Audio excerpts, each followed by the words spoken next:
forsi ħanajdulek ma jħobbux iżuru zoo, aquariums li jaħsbu illi l-annimali u l-ħut dawk li jkunu ġejjin speċjalment mis-selvaġġ forsi jiġu maħqura u forsi preferu illi jaħsbu aħjar ikunu fil-post naturali tagħhom fin-natura milli jkunu miżmumin kemm zoos kif ukoll f'akwarjum. U llum ninsab propju fl-Akwarjum Nazzjonali fejn flimkien ma' Daniel ħanitkellmu fuq il-ħut kif jiġi hawnhekk u ovvjament kif jiġi protett u miżmum ġewwa l-akwarjum.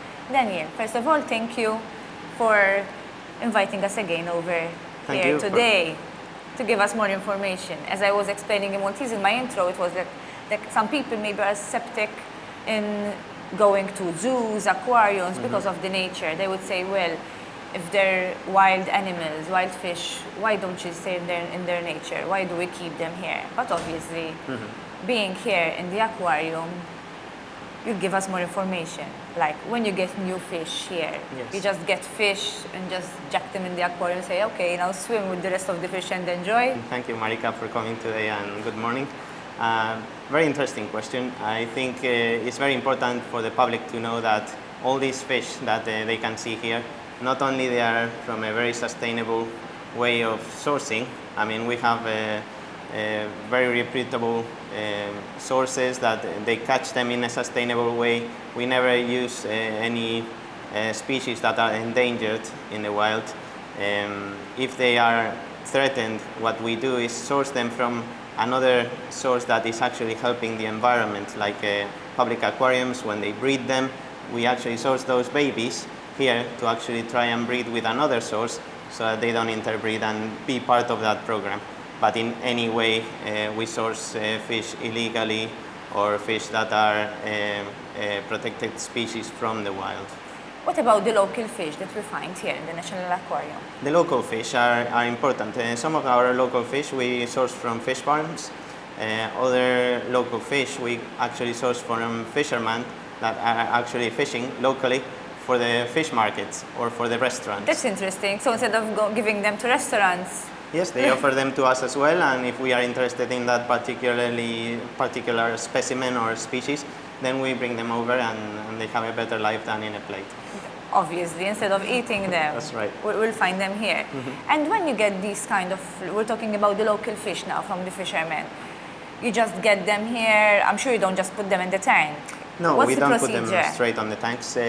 It's very important for us to have the fish healthy in the tanks, and therefore we cannot put a fish straight in a tank because he could potentially infect our collection with things like parasites or bacteria. So what we have to undergo is a quarantine process first, where the fish is kept for a full month, and we do a procedure with treatments for deparasiting both internally and externally. For parasites, if the fish comes with any fin damage, we actually have to treat him sometimes with antibiotics so that the fish recovers. Once it's healthy, then it's put back in the tank. So it's really quite a long procedure. When you get a new fish, even if it's local, it has to go through all this procedure step by step. Every single fish that arrives here has to go through that procedure. We take it very seriously. We cannot put any fish straight in the tanks, not only because it's a danger for the fish itself, but for the collection as well. Imagine in this tank behind me, we have predator sharks with small fish. And the only way we can actually introduce a small fish to this tank here is by putting them in a cage. After they go in the quarantine, we put them in a cage first. They are looking at their environment, they are relaxed. Once they are relaxed... Yes, they get used to it before they actually go out. Yes. If we decided to chuck a fish like this, then the sharks will notice straight away that that fish is stressed out and they'll go for it. And they're scared. And obviously, when they trigger that there's a fish scared of them, they attack more. That's right. For sure. They know better than us. Speaking about the sharks, Daniel, I heard that sometimes you've been introducing these shark releases, which is obviously another contribution to the aquarium. Yes, I enjoy this project a lot because this is quite unique. The way we have been involved in this project with Shark Lab is great because the way they do it is they go to the market, they actually find the eggs from dead females in the market, and then they bring them to us. We actually bring the embryo out of the egg, so we actually have to incubate the eggs for a period of time, Wow, sometimes up to 4 whole months. procedure of breeding. Yes, Interesting. yes. People can actually see the embryo moving inside the egg, which is quite interesting. And then once the embryo, the little shark comes out of the egg, then we plan a release 4 months, 6 months after. Then that's really interesting, and I would go to the educational level of this, because learning these things about fish, about breeding, for me is education, and obviously this plays a good part in the National Aquarium as well as for school children more than adults. Very important. For us, for me, mostly, I wouldn't do this job if it wasn't for the educational part. This is because I believe in it. I believe that the amount of animals we have in a public aquarium is absolutely minimal compared to the fish that are fished every single hour in the world. So it's absolutely minimal. The way we source them is always sustainable. So coming here and learning every day something new, especially if you are a child, is very, very important for us. So we are taking that part very seriously. Now we have a complete educational team that is taking this to a different level.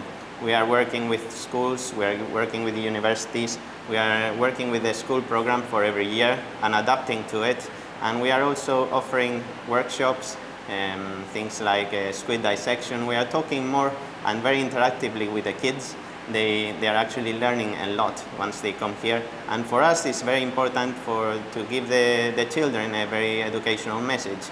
Once they go to their homes, they can have something to talk about, something that will stay in their minds forever. And that's very important. We collaborate with NGOs like Plastic Oceans. Nobody likes diving in a sea full of plastic. I'm a diver myself for 21 years. And a dive instructor as well, so I like seeing fish in the wild.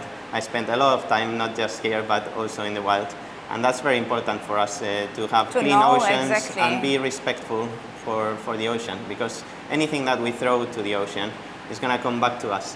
We'll either eat it with our food, plastic in our food, or we'll have it in our beaches. And giving this information to the kids, I'm sure, because kids absorb more. Yes. And whenever it's something like this, like coming to the National Aquarium, seeing all these kinds and species of fish, and learning from where they come, how you breed them, etc.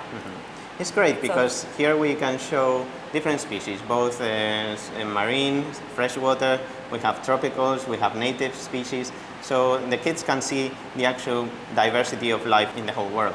So for them it's very interesting to see that some fish are long, some fish are short. And they see like the shark with these small fish in the same tank in the going same tank. around. Why don't they For eat them, it's like, wow. That's right. In fact, before we started, I told you, like when my son used to watch Nemo, because all the kids now watch Nemo or have watched it before, seeing the fish, the Nemos of that specific cartoons of Nemo, and then seeing the shark going in the same tank. Yes. We have learning how they get along together. Or we're learning about symbiotic relationships between the Nemo and the anemone, or between another fish and a sea urchin, and how they interact together. It's very important. It's something that they didn't know before, and it's something nice to see straight, just 10 centimeters away. And you also organize back of house tours. We organize back of house tours, which are very, very popular now with the schools. It's great because then we can show all the quarantine process. We can see this tank from the top, which is quite a unique view. Then we can let the kids have some food for the fish to eat, and that's something unique for them as well. It will stay in their minds that day when they fed our fish, and we explain how we feed them, the different sources of food. We explain how we measure the quality of the water. So things that are interesting for them, for all the kids, and how we actually deal with the fish once it's in there. Very interesting, Daniel, and we encourage not only schools but even families to come with their children to the National Aquarium, because it is an educational plus a fun outing as well. Absolutely, we have to be fun and educational.